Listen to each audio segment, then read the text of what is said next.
Assalamualaikum, Allahumma salli ala Sayyidina Muhammad. Hari ini Min nak bawa hampa ke satu lagi lokasi makam bersejarah yang terletak di Kampung Alur Rambai, mungkin Bukit Tinggi, Kepala Batas Negeri Kedah.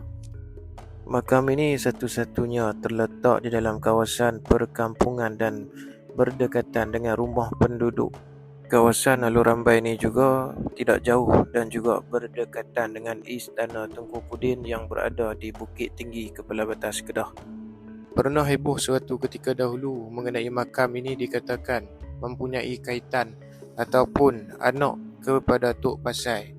Tok Pasai makamnya terletak di Jeti Ferry, Kuala Kedah.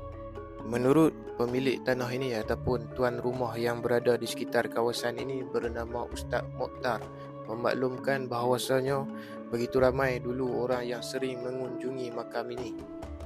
Malah maklumat daripada penduduk kampung bahawasanya ada juga orang-orang yang datang daripada luar negara menziarahi makam ini. Berdasarkan tipografi nisan ini menunjukkan bahawa nisan ini merupakan nisan pada abad ke-15 ataupun 16. Hal inilah yang menyangkal bahawa dakwaan makam ini kepunyaan anak kepada Tok Pasai sama sekali tidak benar, kerana tipografi nisan ini sangat berbeza dan juga berjarak jauh daripada tipografi milik makam Tok Pasai. Mana mungkin jika zaman dan abadnya berbeza jauh, maka kita boleh terus mengatakan ianya makam anak kepada Tok Pasai. Sungguh mustahil untuk kita kaitkan.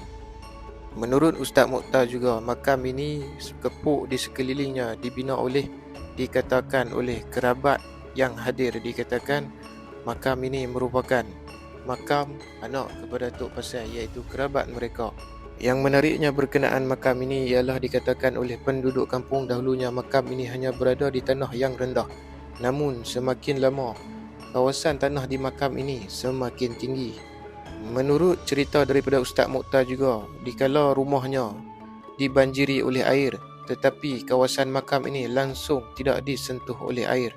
Air hanya lalu di sekeliling kawasan makam tersebut, tidak mencapai sehingga kawasan atas makam. Namun, siapakah pemilik sebenar makam ini?